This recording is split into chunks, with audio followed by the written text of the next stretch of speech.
Okay, so we're going to kick this off. I'm just going to say I'm really honored to be introducing these guys. They're amazing. Andrew and Daniele and Zach and Adam do amazing work. I've known them for a long time, and I've drunk on many continents with them. So just this is an honor to have them here. And yeah, when they say it's broken, it's busted. So without further ado, hit it off. It's going to make me cry. Thank you. It's so nice to give a talk with a bottle of whiskey here. It's great. I think it's great. So, I'm Andrea Barisani. Then we have... I'm Daniele Bianco. Yourself. I'm Zach Franken. And I'm Adam Laurie. Too many speakers. It looks like a panel. Anyway, so we're going to talk about chip and pin, and we're going to talk about why we think it's definitely broken. Also... yeah, if you're all very good and behave yourselves, major malfunction will be making a guest appearance at the end and giving you a happy ending. Okay. So.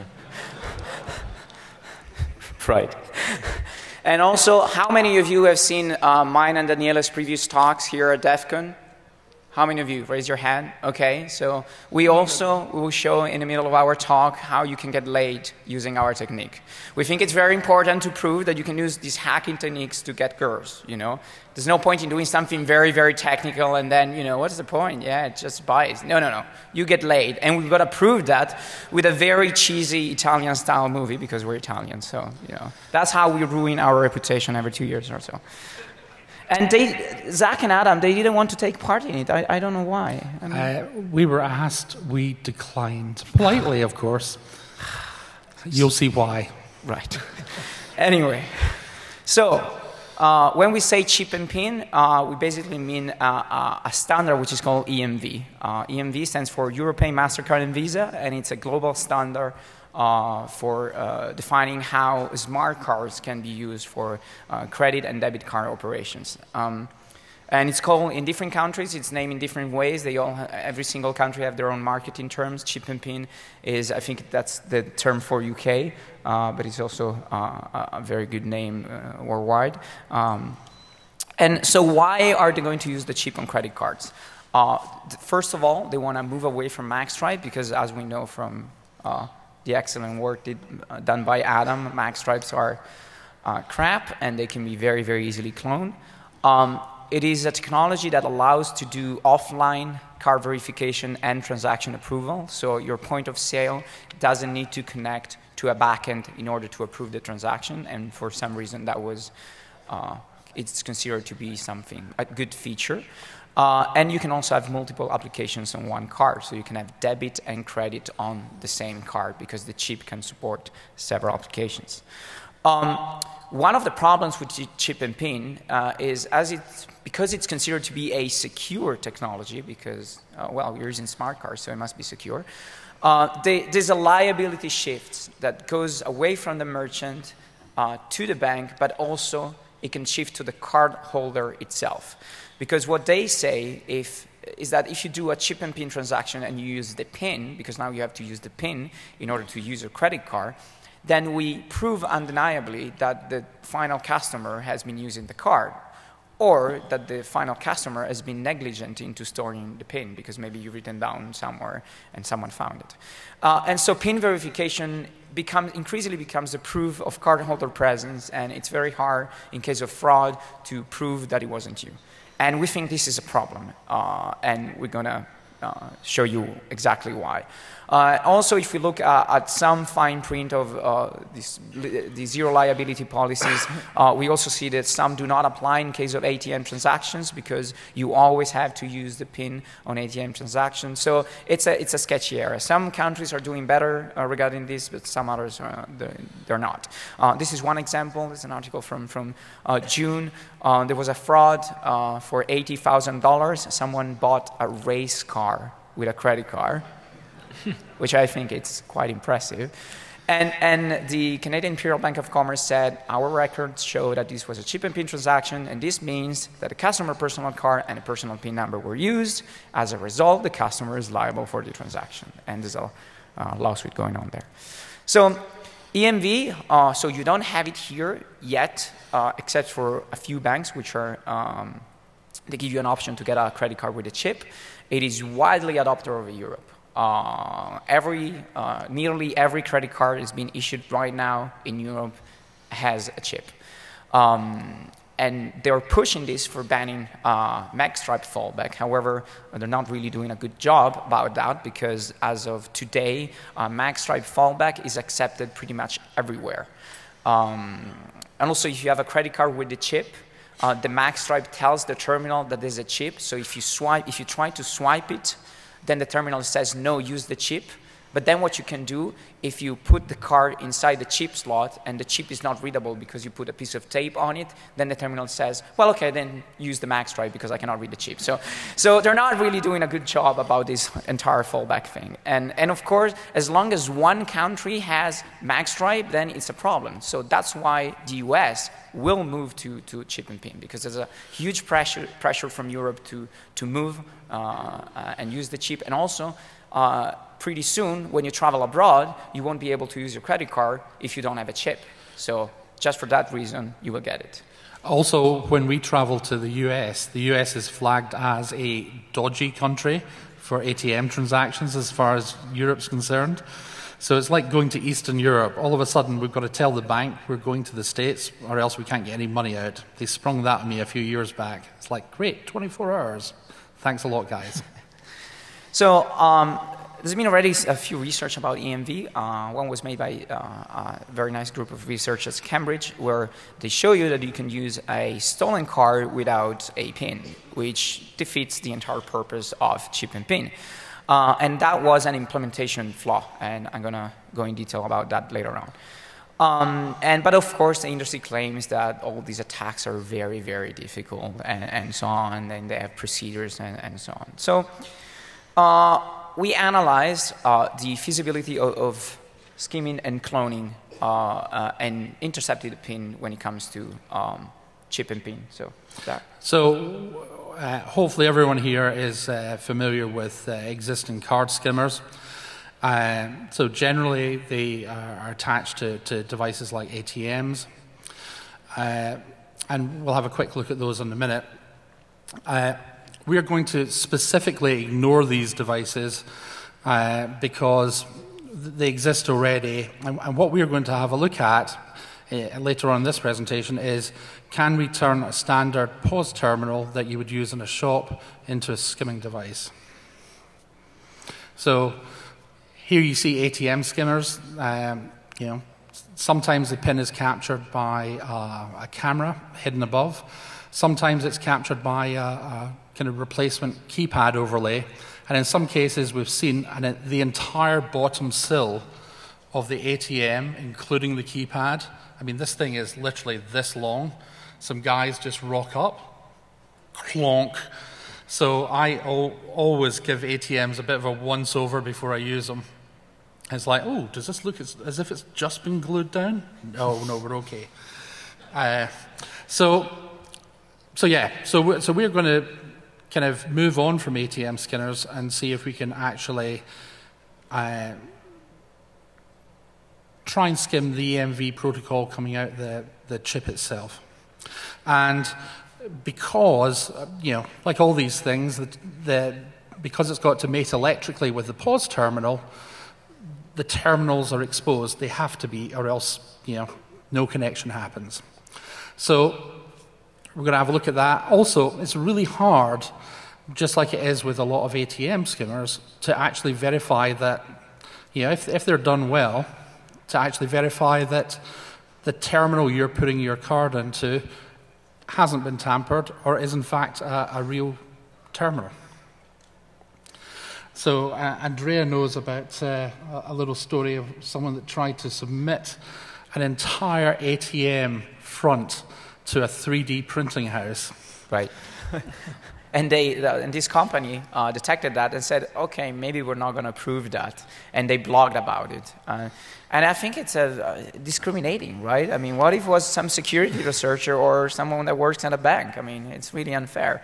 But anyway, there's really a huge activity going on into trying to build these skimmers. But also, with an EMV scanner, one of the nice things is that the POS terminal provides power, because it has to power the card up.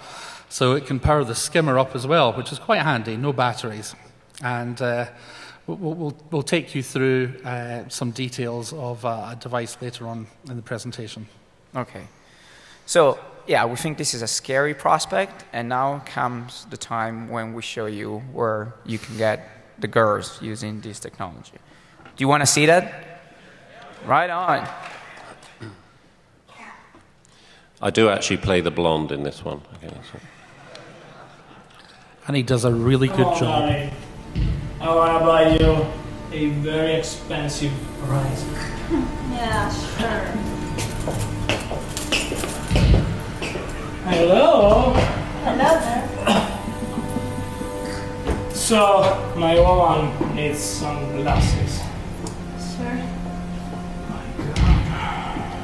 These are the latest ones. Wow, beautiful. Very nice. What do you think, darling? I really like them. Really like them. So? Yeah, we were fine.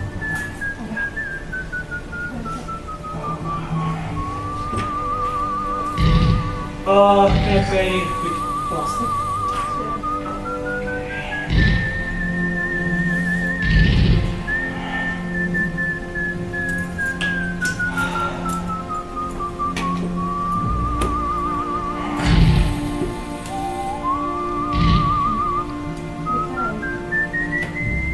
Okay.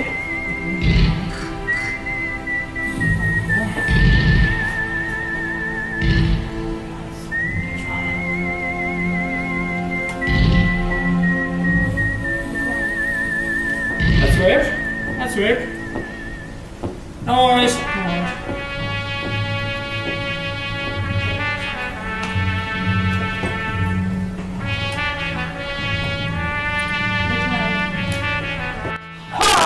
I'm the evil hacker, and I cloned all your credit cards and I stole all your money. No. You got nothing. You had nothing. No, you again! Yes. Yes. My cards! My cards! Yes. No! Yes. No, my cards! My cards! But how did you clone these credit cards? Yes. How? I used the power of microcontrollers. Love me! Love me! No! My cards! My cards! No! I'm alone! I'm alone! You are not alone.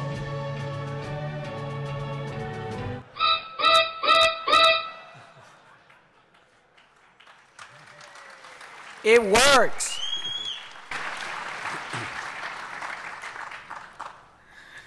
Okay. Oh, I forgot the summary. Sorry. Anyway. Yeah, no, sorry. I forgot these slides where I mentioned that the GER is the actual return of investment. And it's a very strong business point on our part. So. Okay, so what's interesting about talking to smart cards is the way the data is actually transmitted between the card and the reader. It's done using things called APDUs. And these APDUs are in plain text, although they may contain cryptograms. In the case of the PIN, as you can see here, that the second APDU in the example is actually doing a PIN verification, and we see the PIN 6666 in plain text in that example.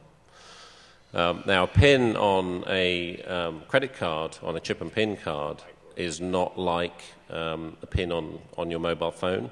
So on your mobile phone, you have to actually put the PIN in, if it's PIN locked, to unlock the SIM before you can actually use it. On a credit card, the PIN is entirely optional. You can read all the data from the card and never actually ask the card to verify the PIN. You still get all the data that's stored on the card. Basically what happens is when you stick the card into the machine reads all the data it can from the card, decides from that data what it's going to do next, including how it's going to authenticate the card, whether it should verify the PIN, whether it should take a signature, whether it should do nothing at all. And then the transaction proceeds from there. So basically there's a list within the terminal that says what kind of authentication methods are available, and there's a list within the card which says what type are available or acceptable, and they walk down the list together until they find a matching pair, and then they try that. And here we have an example of the data that's stored in some of the data files. So this particular file has stuff like track 2, which is an actual copy of your mag stripe with some small changes. So I can take your chip and PIN card and read off a copy of the mag stripe without ever verifying the PIN. So I've effectively skimmed your mag stripe in a chip and PIN card. So that's the skimming part of it. We've taken that. We also need to get the PIN itself. Within that data, as you can see, you've got the effective date, the expiry date, the PAN, which is the primary account number, so the actual card number, and so on, card name, and so on. You can actually reconstruct the mag stripe from that data, but as I say, you've also got an image of the data anyway, so generally you wouldn't need to do that. Do you want to just talk quickly about the CVV? Yes, so it used to be, since I think 2 or 3 years ago, that 100% of the data present on magstripe was present on the actual chip. So again, as Adam said, if you skim the chip, which is considerably easier from a hardware perspective to do on a point-of-sale device, you can then clone to magstripe right away, and then you can use the magstripe either in a country where the chip is not accepted, or by doing the trick, which I explained before, that you swipe, then you put a chip which cannot be read, and then you swipe again. They realized after a few years that that was a problem, and now the data present on the chip which allows you to clone to magstripe is all there except for a 3-digit number, which is called the CVV, which now is different on the smart card. So it is some form of protection, but knowing that all of this is based on a 3-digit number is quite worrying, because first of all, if you clone to 1,000 different cards, one will be right if you try all the CVV from 000 to 999, which, you know, it might not be a huge deal. And also, if you can massively skim credit cards with the chip, and you can massively do it when you do it at a point of sale, even if you try random CVV, you will get some right. And also, in most cases, banks are really not doing a very good job in warning you that there's a fraud if they see a CVV which is incorrect. We just assume that for some reason the magstripe hasn't been read correctly, and they'll move on. So it is some sort of protection. It is good to know that we cannot clone to magstripe right away, but, you know, being slave of a 3-digit number nowadays is not that comforting. So here we talk about what you can do by using the data which you get from the chip for online usage. So as it turns out, there are many websites that they do not check the security code nowadays. And ironically, I was frauded. My credit card was frauded while we were making this talk, which I think is very nice. And my credit card was used on 5 different websites on the internet that they do not check the security code. And also, it was used against one kind of company which acts as a broker that gives you cash if you try to make a transaction without the security code. There are very dodgy companies that they exist specifically for enabling this kind of behavior.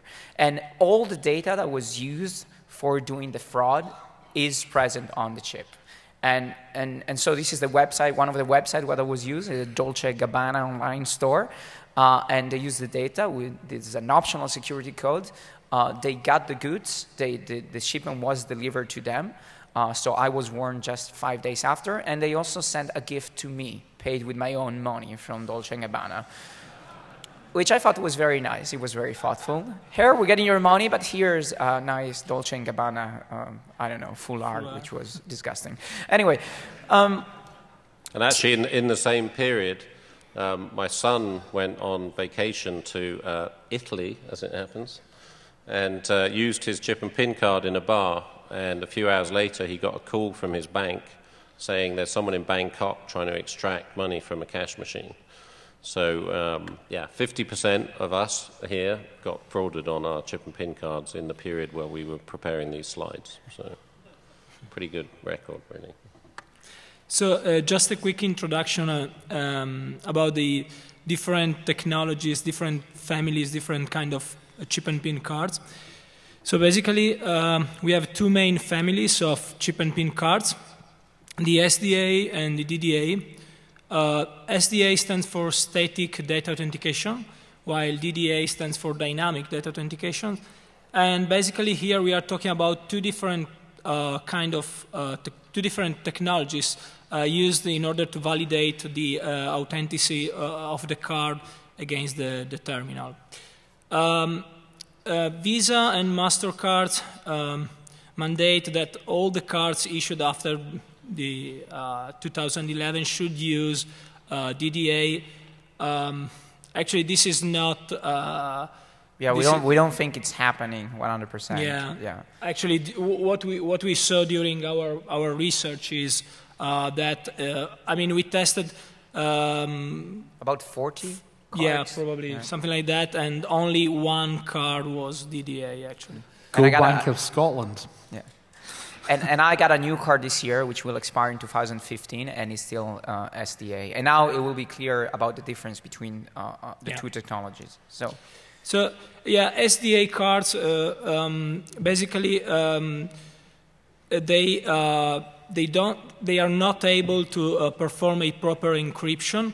And what does it mean? It means that the data on the card is signed with a static signature, and the symmetric key is used during the actual online transaction. But during the process of the cardholder verification, you will see a little bit more about that in the next slides. They cannot perform the PIN verification in an enciphered mode. That means that the PIN verification is always made in clear text when an SDA card is used. While the DDA cards, the hardware, the actual chip is different, and they have an encryption coprocessor. That's why the chip on this card is more expensive, and they can perform proper encryption, and in this case the PIN can be verified by the terminal in an enciphered mode. So SDA cards at the end cannot be cloned, but in a general way, but can still be cloned in order to create a so-called yes card. That's a card that's always reply yes when you try to verify the PIN, no matter what you are inserting, and but they can only be used for offline transaction. Maybe we will see a little bit more. Yeah, and offline transactions, they're very rare in Europe anyway. Yeah. Offline transaction, it means that, so when we have two different steps. One is the validation of the card, which always happens offline. And then there's a validation of the card holder, which might happen offline or online, and that's the actual transaction. The transaction might happen offline or online, but in Europe, it's mostly 90% of the time is always online. And that's why an SDA card clone cannot really be used in Europe. However, the fact that EMV was pushed also because of enabling offline transactions, and the fact that you can actually clone the card for doing offline transaction, kind of means that the technology doesn't really work. So they realized this, and then they said, well, but with DDA cards, we have a dynamic verification, so you cannot actually clone the card anymore for offline verification because you need the real card because there's a challenge response going on. However, what you can do as the validation step of the card and the actual transaction are separate, you can present one valid DDA card for the actual authentication of the card, and then you present a different DDA card for the actual transaction, or actually a fake DDA card, which we reply with something with a non-valid cryptogram, but as the transaction is offline, the terminal has no chance to verify that. So even DDA cards, with a more complicated fashion, they can also be cloned. We discuss EMV skimming usage for magstripe cloning, online usage. We know that if you steal a card, you can use it without the PIN, thanks for the Cambridge research, which is actually an implementation flaw which can be fixed by the banks, but most of them are not doing it because it's very hard to get the implementation of this standard right. So the standard here is how long? Five books? Four books. It's four books, yeah. And every book is about like 300, 400 pages. So no standard needs to be that long. And when you have something which is, you know, so complex, everyone will get it wrong while implementing it. So, and the Cambridge attack is one prime example. So the question we pose, if you use state-of-the-art EMV, we exploit every protection that EMV can enable us. Are the PIN really protected? Because remember, the PIN can prove the cardholder presence, and therefore the use of a stolen card. So let's assume that the Cambridge attack will be fixed, because it can be fixed. Is there still anything that can be done, or is chip and PIN, you know, 100% secure? So this is a cardholder verification list, which is read by the terminal in order to determine which cardholder verification methods are going to be used. As we can see, there is plain text PIN verification performed by the card, which is the one that SDA does. There's enciphered PIN verified online. There is a signature. There's an enciphered PIN verified by the card, which is what DDA does. And there's also no CVM required, which is the one that is used actually for example, at toll roads, when you want to pay with your credit card, you don't have time to sign something or to enter your PIN. That's when no CVM required is used. And this is sent to the terminal, is read by the terminal as a list. So there's a priority of methods. And if the first one fails, then you can fall back to the second one, and so on and so on. So this list, it didn't used to be signed. So remember, SDA and DDAs, they also have a static signature of the data.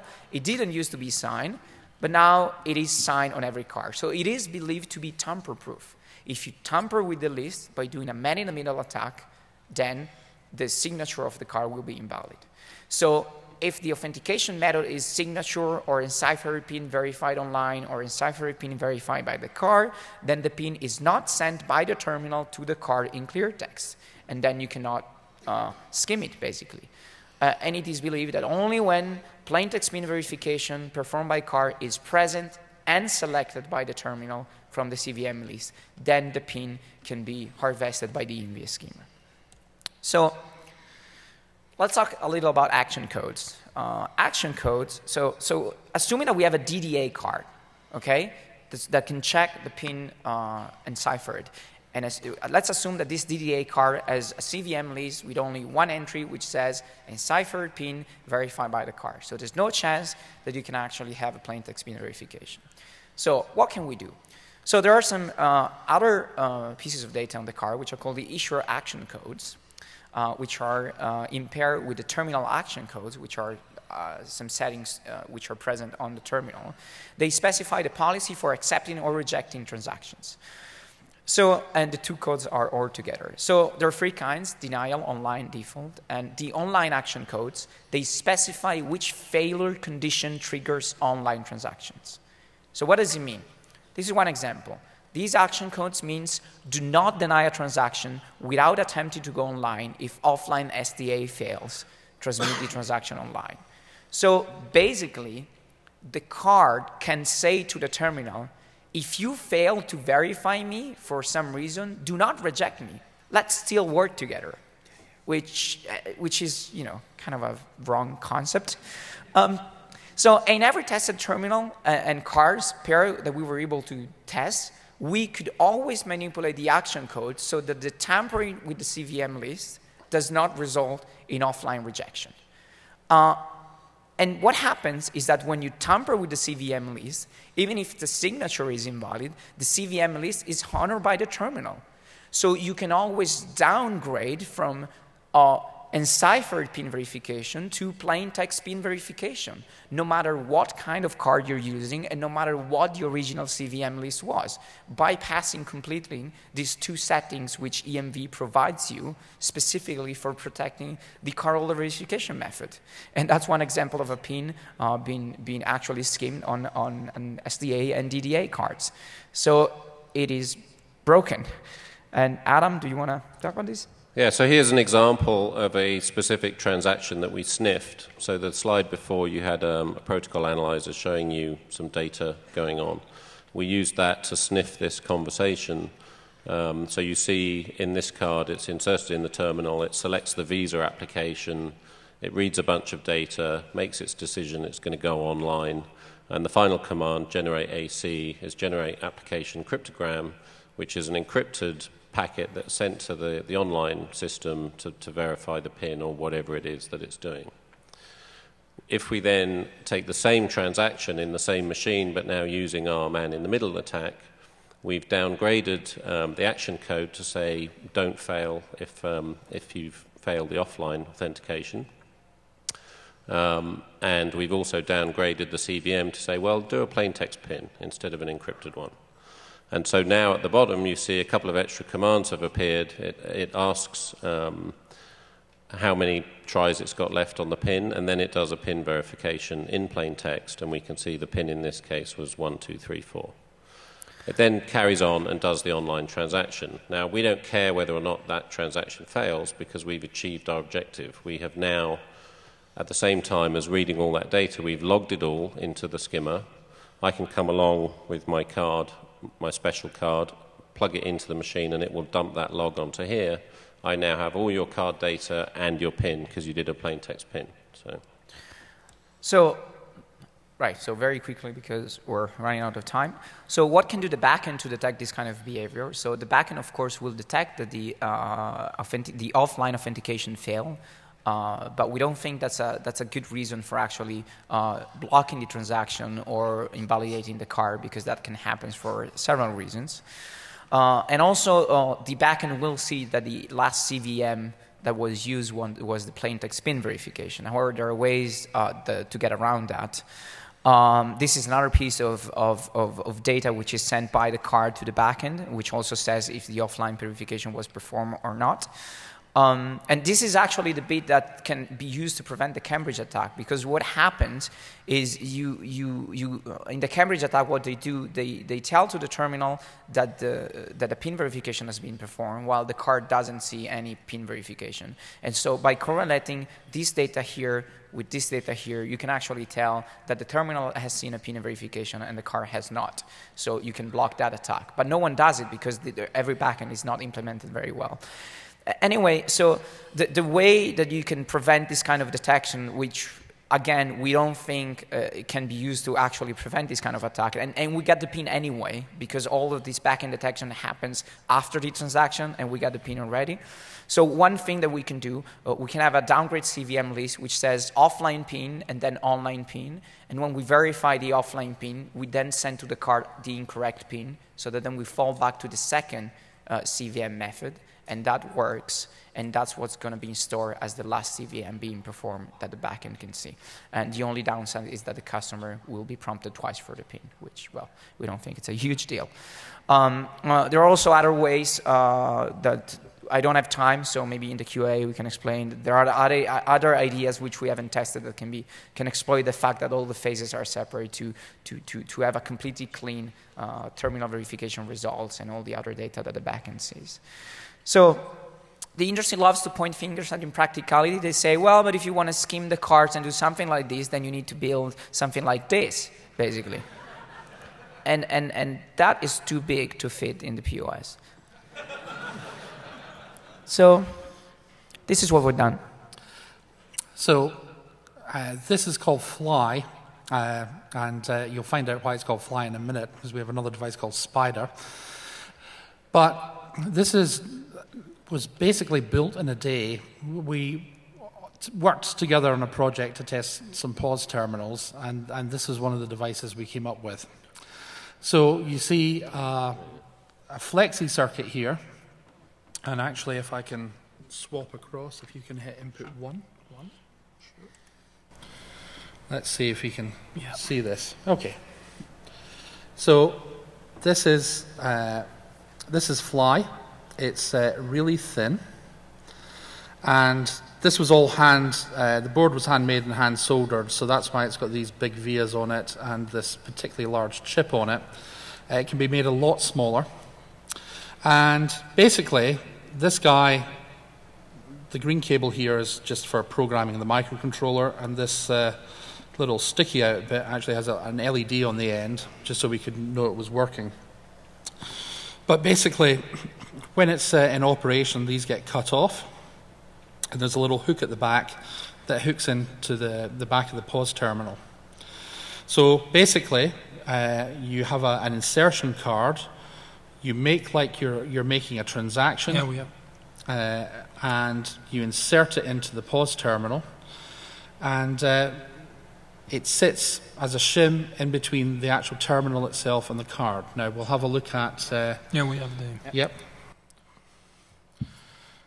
So here we see it installed, and basically it sits there quite happily.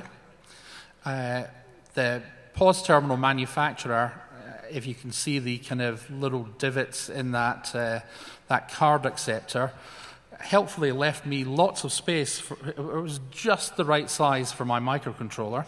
Thank you very much. And in this version, we simply insert it, it hooks in, and just lives in the POS terminal. And once a week, once a month, someone rocks up with a card like this, except we'll just put a sticky label on it to make it look like a card like this, insert it in, and it will download all the data to this JCOP card, and we can walk away with it. Now, we did this research back at the end of last year, and subsequently we've discovered that, in fact, these devices are out in the wild, and in fact have been found out in the wild with a handy little 2.4 gig radio chip, so you don't even have to show up with your card to download the data. And they also had a serial number printed on it, which I think is very scary. Yeah. So, just so that you can do the happy handing, which I know it's important. Well, Let's brush up. I'm just going to quickly, I'll quickly show you a couple of other quick bits. If this has wiki. No, hold on. One? It is one. Yeah. Here we go. So, we also developed a device to do the Cambridge attack. This is called Spider. So here we have our stolen card that theoretically would not be usable at all. And again, you just pop Spider on there and just put a sticker over the top, and Spider will implement the Cambridge attack. Yeah, you'll notice I covered up my card number while... And also, we knocked up another little device because some of these chip and pin terminals aren't very compliant, so they have a nice decorative cover around the keypad. We have pictures for that. Yeah, well, we discovered we could pop it off, and this guy, when it's populated, is about 2 millimeters thick, and it will sit there and skim the key presses using IR brake beams. So to sum up, we think an EMV skimmer poses a serious threat due to the ease of installation and very difficult detection. There's simply too much data going on in the clear from the card to the terminal, which can be used on fraudulent usage on websites, If you brute force the CVV, you can still clone to magstripe, and we can always intercept the pin that then can be used with a stolen card on an ATM to get cash, despite the card configuration and type. And all of this raises serious liability considerations when the pin is being used. We got a very nice vendor response. My favorite quote is MasterCard spokesman said in an interview that the EMV system is simply too complex for an easy fix. When you have a technology that is so complex that you cannot fix it when you have security vulnerabilities, you should trash it and do something better. However, in the Netherlands, the hole has been fixed. They just shut down every point of sales for 4 hours, and they broke compatibility with the standard by disabling the possibility of doing plain text pin verification with domestic cars, because they knew that all domestic cars are DDA. They can still do the plain text pin verification with the foreign cards. The actual country code on the card is not signed, so we're not sure if this actually is an effective method or not. Yeah, and we have to apologise to any Dutch people here, because we did take effectively the POS network in Holland offline for 2 days while they patched their firmware. Sorry, guys. So, recommendation, they should do crypto from start to end with proper implementation. There's no other way around it. This is simply too complex, and it is a wrong concept to put your PIN in a device which you cannot trust, when it is the card itself that verifies the PIN. The terminals cannot be trusted, as we've seen. This is a terminal which is actually being tampered with, and no tamper-proof sensors went off because they don't concern about this kind of outer casing and about the actual card slot. So, of course, you can patch EMV by disabling, as the Netherlands did, plain text pin verification on every POS and ATM in the world. It can be done. Some say, no, it's too complex. I think it's feasible, but they should probably spend some time to build a better protocol. So when you get EMV in the US, let's hope that this will be fixed. And we will all be happy to help you in doing that. So, happy ending. Give these guys the happy ending.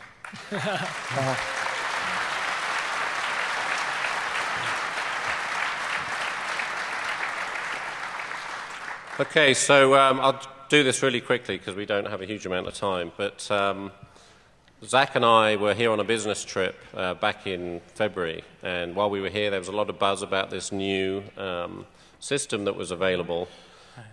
Basically, it's a credit card processing system, which allows hookers and small businesses to accept credit card payments, and you get this little dongle, and you stick it in your iPhone or your iPad, and you can then swipe cards.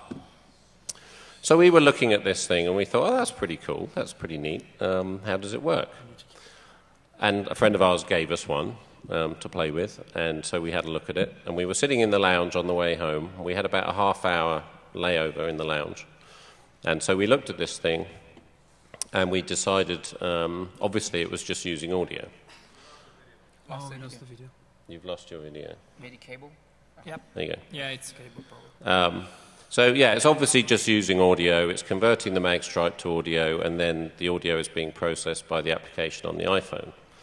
Does that sound familiar to anyone? Heard this before? So yeah, I gave a talk about 5 years ago called Magstripe Madness, which was all about dicking with credit cards, using sound cards and so on. Do you want to stick me on? Technical problem with the video. So we ran across the road, across the hallway from the lounge, and we went into Brookstone, and we bought one of these little adapter cables to convert a standard PC into a Mac input. And I fired up my old software.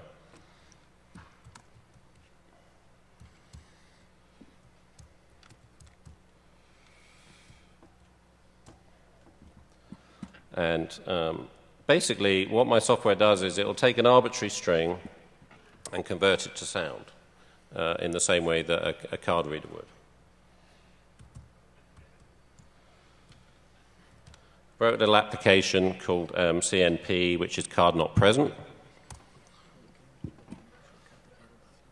And if I play it, That's what it sounds like. So that's data being converted to what a magstripe would sound like if you swipe it. Okay. So the idea is we now feed this into the Square application.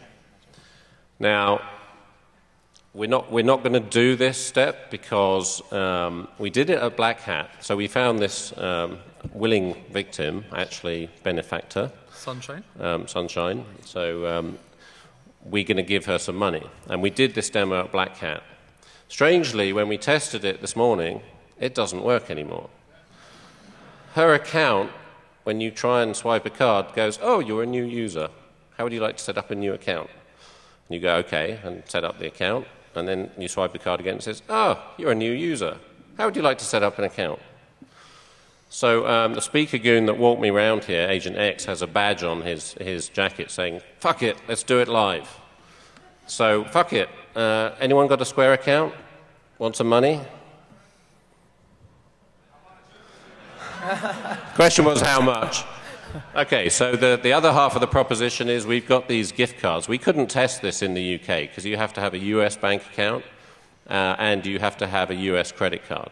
We had neither. We solved the second problem by just popping into a convenience store and buying a US gift card, which is a debit card, aka a credit card. So I have $100 on here. Okay, you have a working Square account? Come on up. Just hit play. Just see what happens here again.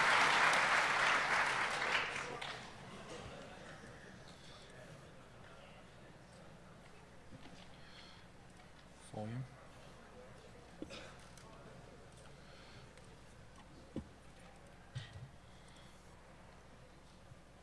Got it properly. Oh, epic fail. You have got the 3 polls, shall be there. Yeah, there we go. Okay, so this is what happens when we do it onto the existing account that we tested at Black Hat. So there's 2 possible things. They've either flagged the card. Turn it the right way up. I'm not sure I can. Okay. You could come in. You can read sideways. You're at DEFCON. Yeah. Amazing Apple technology. Hack your brain. So yeah, we tested this at Black Hat. Square does geolocation. So we can assume they went, who was at Black Hat at this time and did a $1 transaction? Okay, we'll block that account. So we're guessing that account's been blocked. Or they flagged the card. You'll notice I brought up gift card 2 on my screen. So we've got 2 of these babies. So if you flagged the card, tough, we got another one. There was another possibility. Can we do the log? Which they could have possibly twigged that the signature was slightly suspect. You think so? Yeah, that looks fine to me. Of course, this was done after they'd actually verified the transaction. Yeah. So I'm going to flip back to camera now, if I can. So if this gentleman here, I was hoping for an attractive young lady that I could offer money to in Vegas, but I guess he'll have to do. Right. So to make this a legal transaction, I really ought to buy something from you. So maybe some advice. Bend over. There you go. Will you bend over for me? Told you there was a happy ending. For $1. Come on. For $1. Come on. We're running out of time. Presenter fee. What do you mean, just stand and bend? Yeah, go for it. Woo! Okay, for that I'm going to give you $10. Okay, so we're going to try, hopefully get the screen to work. We'll put $10 onto there. So do you need to come and operate your device? Okay. So how you want to set it to take a payment? If I just swipe a card, maybe? Try swiping the card.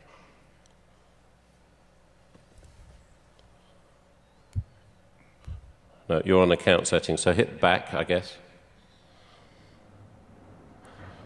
You're not logged in. Oh, I need to log in. Okay, we might not want to watch this step.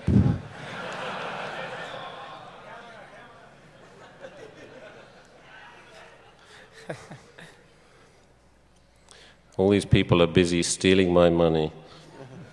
So that was a valid credit card I flashed up there. If you can get the $100 out before he gets his, it's yours.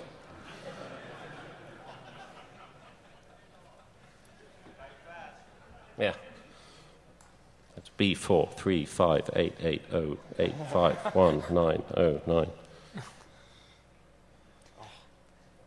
Fail. Sign in failed. I don't know. Sign in failed.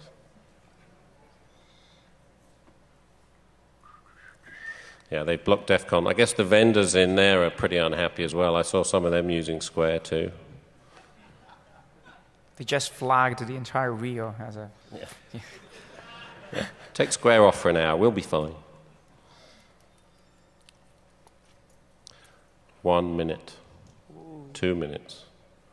If I give him $20, do we get 3 minutes? It's going. It's going. It's logging in. Signing in. Okay, it does say signing in at the moment. Sign in, fail. Sorry. Never use a human for a demonstration. I know.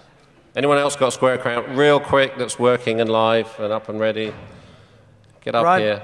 Quick, quick, quick. Sorry, guys. That's okay. Thanks for trying. I'll buy a Sprint for $10. Woohoo!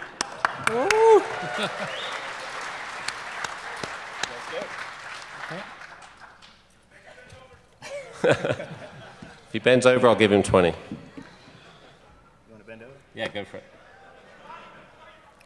Woohoo!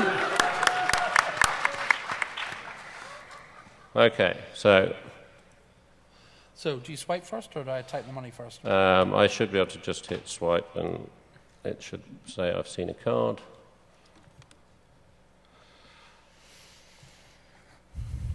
Is this an iDevice? No, it's an Android device. Okay. No, that's the fail. It doesn't have the... We're using the iPhone adapter. Okay.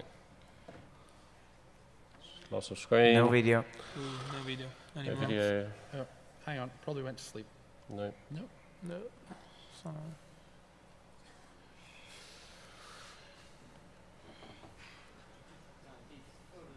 Here we There, go. there. Yay. Okay, please retry, swipe quickly. Have to play with volume. I just bloody turned it off, knob. Slide to unlock.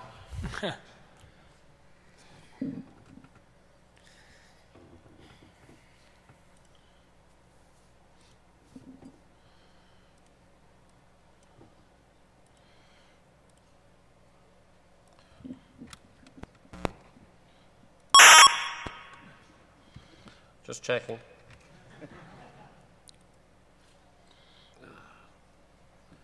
Okay, so we've obviously got volume differences with Android. Are you happy with your Android speakers?